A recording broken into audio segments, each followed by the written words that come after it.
श्री स्वामी समर्थ. नमस्कार मंडळी, स्वागत आहे तुमचे माझ्या यूट्यूब चॅनलवरती. आजचा दिवस तुम्हाला खूप छान सुखाचा आनंदाचा जाऊ हीच मी स्वामींच्या चरणी प्रार्थना करते आणि आज या नवीन व्हिडिओला सुरुवात करते. येत्या 14 जानेवारीला म्हणजेच बुधवारी आलेले आहेत मकर संक्रांत. मकर संक्रांत हा वर्षातील पहिला सण असतो. जेव्हा सूर्यदेव धनु राशीतून मकर राशीमध्ये प्रवेश करतात तोच हा दिवस आहे. यालाच मकर संक्रांत असे म्हटले जाते. आणि यंदा तब्बल 11 वर्षानंतर मकर संक्रांतीला असा एक दुहेरी योग जुळून आलेला आहे. तो म्हणजे मकर संक्रांत आणि षष्ठीला एकादशी एकाच दिवशी आलेली आहेत. आता हा योग जुळून आलेला आहे, तर या योगाचा लाभ आपण कसा करून घ्यावा किंवा मकर संक्रांतीच्या पूजेमध्ये आपल्याला काही बदल करायचा आहेत का, किंवा संक्रांतीलाच एकादशी आल्यामुळे एकादशीच्या उपवासामध्ये आपल्याला काही बदल करायचा आहे का. तसेच सगळ्यात महत्त्वाची गोष्ट म्हणजे या दिवशी देवांना नैवेद्य काय दाखवावा. तसेच मकर संक्रांत आणि एकादशी एकाच दिवशी आल्यामुळे या दिवशी काय करावे आणि काय करू नये अशी ही संपूर्ण माहिती या व्हिडिओमध्ये मी तुमच्यासोबत शेअर करणार आहेत. त्यामुळे तुम्ही हा व्हिडिओ स्किप न करता शेवटपर्यंत नक्की पहा. चॅनलवरती नवीन असाल तर सबस्क्राईब करा आणि असेच महत्त्वपूर्ण नवनवीन व्हिडिओ पाहण्यासाठी बेल आयकॉनलाही प्रेस करा. म्हणजे जेव्हा कधी मी नवीन व्हिडिओ अपलोड करेल त्याचं नोटिफिकेशन सर्वात अगोदर तुम्हाला भेटेल आणि तुम्ही एक पण व्हिडिओ मिस करणार नाही. तसेच हाईप बटनला देखील क्लिक करा. तर पहा, यंदा 14 जानेवारी 2026 वार बुधवार या दिवशी मकर संक्रांत आलेली आहेत. ही मकर संक्रांत दुपारी 3:06 सूर्यास्तापर्यंत असणार आहे. आता या संक्रांतीच्या दिवशी षष्ठीला एकादशी सुद्धा आलेली आहेत आणि ही एकादशी तिथी भगवान श्रीहरी विष्णू माता लक्ष्मी यांना अत्यंत प्रिय असणारी ही तिथी आहे. तर या मकर संक्रांतीच्या दिवशी सर्व विवाहित महिला ज्या आहेत तर त्यांनी सुगड पूजा जशी तुम्ही नेहमी प्रत्येक वर्षी करतात तर त्याचप्रमाणे तुम्हाला सुगड पूजा करायची आहेत. तसेच जे प्रत्येक महिन्यात येणाऱ्या एकादशीला उपवास करतात त्यांनी सुद्धा नेहमीसारखाच एकादशीचा उपवास करायचा आहे. आणि सगळ्यात महत्त्वाची गोष्ट म्हणजे एकादशी तिथीला तिळगुळ खाता येतो. त्यामुळे एकादशीच्या नैवेद्यामध्ये तुम्ही देवांना तिळगुळाचा नैवेद्य जो आहे तर तो दाखवायचा आहे आणि तो प्रसाद म्हणून तुम्ही ग्रहण करू शकता. जेव्हा मकर संक्रांत आणि एकादशी तिथी एकत्र येते तेव्हा त्या दिवसाची जी काही सकारात्मक ऊर्जा आहेत त्या दिवसाचं जे काही धार्मिक महत्त्व आहे तर ते दुप्पटपटीने वाढत असतं.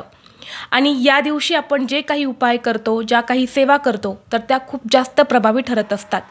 आता या दिवशी जर तुम्ही विष्णू सहस्रनामाचं पठण केलं तर याचं आपल्याला खूप मोठे पुण्य प्राप्त होते.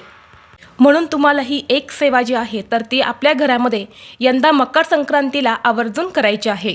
ज्योतिषशास्त्रानुसार या दिवशी सूर्यदेवाची ऊर्जा आणि भगवान विष्णूंची कृपा एकत्रित मिळते. कारण षष्ठीला म्हणजे 6 प्रकारच्या तिळांचा वापर करणं, संक्रांतीलाही तिळाचं महत्त्व असल्याने या दिवशी तिळाचा वापर केल्याने आरोग्याबरोबरच आर्थिक स्थैर्यसुद्धा लाभत असतं. आणि म्हणून या मकर संक्रांतीच्या दिवशी सकाळी आपण अंघोळीच्या पाण्यामध्ये तीळ टाकून स्नान करायला अजिबात विसरायचं नाही. भगवान श्रीहरी विष्णूंची पूजा आणि स्तोत्राचं श्रवणसुद्धा करायचं आहे.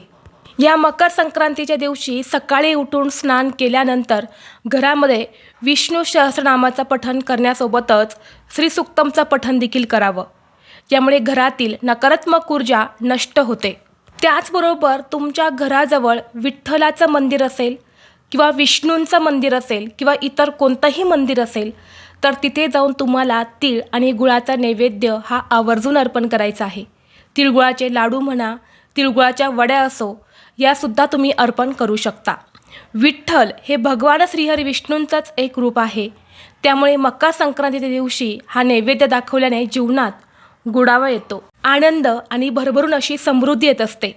आणि यासोबतच या मकर संक्रांतीच्या दिवशी आपण माता लक्ष्मी आणि भगवान श्रीहरी विष्णू यांना जर तीळ आणि गुळाचा नैवेद्य दाखवला तर नवरा बायकोच्या नात्यामध्ये गोडावा येतो. म्हणून तुम्हाला ही सगळ्यात महत्त्वाची गोष्ट जी आहे तर ती यंदा मकर संक्रांतीला नक्की करायची आहे. यानंतर पुढची सगळ्यात महत्त्वाची गोष्ट आहे ते म्हणजे दान. या मकर संक्रांतीच्या दिवशी दानाचं खूप जास्त धार्मिक महत्त्व आहे. या दिवशी गरजूवंत व्यक्तींना दान केल्याने आयुष्यातील सर्व अडचणी दूर होतात. दान करताना त्यात तीळ, गूळ, मिठाई, वस्त्र यांचा समावेश तुम्हाला करायचा आहे. ज्योतिषशास्त्रानुसार संक्रांतीच्या दिवशी केलेले दान हे कधीही न संपणार, म्हणजे अर्थात ते आपल्याला अक्षय फळ देत असते, अक्षय पुण्याची प्राप्ती करून देत असते. आता यंदा मकर संक्रांतीला षट्टिला एकादशी आहे आणि षट्टिला म्हणजे 6 प्रकारचे तीळ.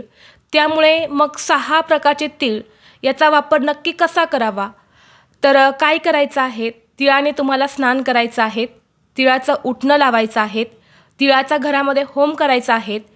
तीळ जे आहेत तर ते सुद्धा तुम्हाला सूर्यदेवाला अर्पण करायचे आहेत. सोबतच तिळाचं तर्पणसुद्धा पितरांसाठी तुम्हाला करायचं आहे. आता पितरांना तर्पण कसं करायचं, तर बघा, आपण जसे मकर संक्रांतीला सकाळी उठून सूर्यदेवाला जल अर्पण करतो, त्यामध्ये तीळ टाकत असतो, अगदी त्याच पद्धतीने तुम्हाला दक्षिण दिशेला सुद्धा जल अर्पण करायचं आहे आणि त्या पाण्यामध्ये तुम्हाला काळे तीळ टाकायचे आहेत. अशा पद्धतीने तुम्ही पितरांसाठी हे तीळ जे आहे तर ते अर्पण करू शकता. आणि यानंतर या दिवशी तिळाचं सेवनसुद्धा केलं जातं, म्हणजे तिळाचे भक्षणसुद्धा केले जाते. असं 6 प्रकारे तिळाचा वापर आपण या संक्रांतीच्या दिवशी केला तर याचं पुण्य जे आहे तर ते खूप अधिक पटीने प्राप्त होते. म्हणजेच आता 14 तारखेला तुम्हाला काय करायचं आहे, मकर संक्रांतीची पूजा जशी आपण दरवर्षी नेहमी करतो तशीच करायची आहे. जे एकादशीचा उपवास करतात त्यांनी एकादशीचा उपवाससुद्धा करायचा आहे आणि एकादशीच्या दिवशी तीळ आणि गुळाचं सेवन केलं तरीसुद्धा चालणार आहे, त्यात काहीच अडचण नाही. म्हणून तुम्ही प्रसाद म्हणून तिळगुळ जे आहे तर ते नक्कीच खाऊ शकता. आता यंदा 2026मध्ये 14 जानेवारीला जी मकर संक्रांत आली आहे तर तिचं वाहन वाघ असून उपवाहन घोडा आहे. यंदा संक्रांती देवीने पिवळे कपडे म्हणजेच पिवळे वस्त्र धारण केले आहे. हातात गदा घेतलेली असून केशराचा टिळा लावला आहे. वयाने ती कुमारिका असून बसलेल्या स्थितीमध्ये आहे. वासाकरता जाईचं फूल हातामध्ये घेतलेलं असून ते पायस भक्षण करीत आहे आणि जाती सर्प असून पूजनार्थ मोती धारण केलेला आहे. आता या संक्रांतीच्या काळामध्ये आपल्याला कोणती कामं आहेत जी अजिबात करायची नाही, तर या संक्रांतीच्या पर्व काळामध्ये दात घासणं, कठोर शब्द वापरणं, गवत तोडणे, वृक्ष तोडणे किंवा गाई म्हशींची धार काढणे, घरात वादविवाद करणे यासारख्या गोष्टी ज्या आहेत तर त्या आपल्याला पूर्णपणे यंदा मकर संक्रांतीला टाळायच्या आहेत. तसेच संक्रांती देवी पायस भक्षण करीत असून या दिवशी घरामध्ये खिरी जी आहे तर ती आपल्याला बनवायची नाही आणि खिरीचं सेवनसुद्धा आपल्याला करायचं नाही. तसेच यंदा मकर संक्रांत जी आहे तर ती पिवळ्या रंगावर आहे, त्यामुळे आपल्याला पिवळ्या रंगाचं वस्त्र हे अजिबात परिधान करायचं नाही. तसेच जाईच्या फुलांचा गजरा जो आहे तर तो सुद्धा स्त्रियांनी यंदा मकर संक्रांतीला लावायचा नाही. तसेच संक्रांतीला दागिने घालताना जी काही मोत्याची दागिने असणार आहे तर ती यंदा तुम्हाला परिधान करता येणार नाही. संक्रांत आणि षट्टिला एकादशी एकत्र आल्यामुळे एक सुंदर योग जो आहे तर तो जुळून आला आहे. त्याचा लाभ तुम्हाला अवश्य घ्यायचा आहे. भगवान श्रीहरी विष्णूंची पूजा नक्की करा. तसेच तुम्हाला दानसुद्धा करायचं आहे. तुमच्या यथाशक्ती तुम्हाला जे काही दान करणं शक्य होईल तर ते दान तुम्हाला यंदा मकर संक्रांतीला आवर्जून करायचं आहे. सांगितल्याप्रमाणे या दानाचं आपल्याला अक्षय पटीने पुण्य मिळत असतं, म्हणजे कधीही न संपणारं पुण्य मिळत असतं. त्यामुळे तुम्ही या दिवशी दान करायचं आहे. मग ते दान तुम्ही कोणत्याही स्वरूपामध्ये करू शकता. गाईला घास देऊ शकता, गरजूंना तुम्ही अन्नदान करू शकता, तिळाचं दान तुम्ही करू शकता, तांदळाचं दान तुम्ही करू शकता. जे काही तुमचे ऐपतप्रमाणे तुम्ही हे दान जे आहे तर ते करायचं आहे. परंतु दान करताना तुम्हाला चुकूनही बघा, तेलाचं दान अजिबात करायचं नाही. मग ते भोगी असो, संक्रांत किंवा किंक्रांत या तिन्ही दिवशी तुम्हाला चुकूनही तेलाचं दान हे करायचं नाही. मग मंदिरात असो किंवा घरात असो किंवा घरात बाहेर असो, चुकूनही तुम्हाला तेलाचं दान तुम्हाला अजिबात करायचं नाही. यामुळे तुमच्या कुंडलीमध्ये असणारा राहू, केतू, शनी जो आहे तर तो खराब होऊ शकतो. तुम्हाला अनेक संकटांचा सामना देखील करावा लागू शकतो. त्यामुळे मकर संक्रांतीला कधीही तेलाचं दान हे करायचं नसतं. तसेच बरेच जण मकर संक्रांतीला बघा दान करायचं असतं म्हणून मंदिरामध्ये दान करावं म्हणून झाडू मंदिरात दान करत असतात. परंतु संक्रांतीला झाडू खरेदी केला जात नाही किंवा झाडूचं दानसुद्धा केलं जात नाही. इतर तिथी दान करण्यासाठी शुभ असतात, परंतु मकर संक्रांतीला झाडूचं दान करणं म्हणजे हे एक अशुभ लक्षण आहे. यामुळे आपल्या घरातील जी काही लक्ष्मी आहे, लक्ष्मीचं स्थान जे आहे तर ते अलक्ष्मी घेऊ शकते. घरातून लक्ष्मी ही काढता पाय घेईल आणि घरात गरिबी दरिद्रता येऊ लागेल.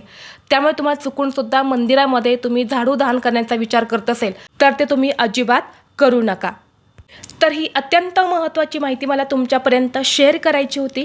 व्हिडिओ तुम्हाला आवडला तर लाईक करा, चॅनलवरती नवीन असाल तर सबस्क्राईब करा आणि हा व्हिडिओ आपल्या मित्रपरिवारासोबत जास्तीत जास्त शेअर करा. चला तर मग भेटू असंच पुढल्या एका नवीन व्हिडिओमध्ये. तोपर्यंत सर्वांना श्री स्वामी समर्थ.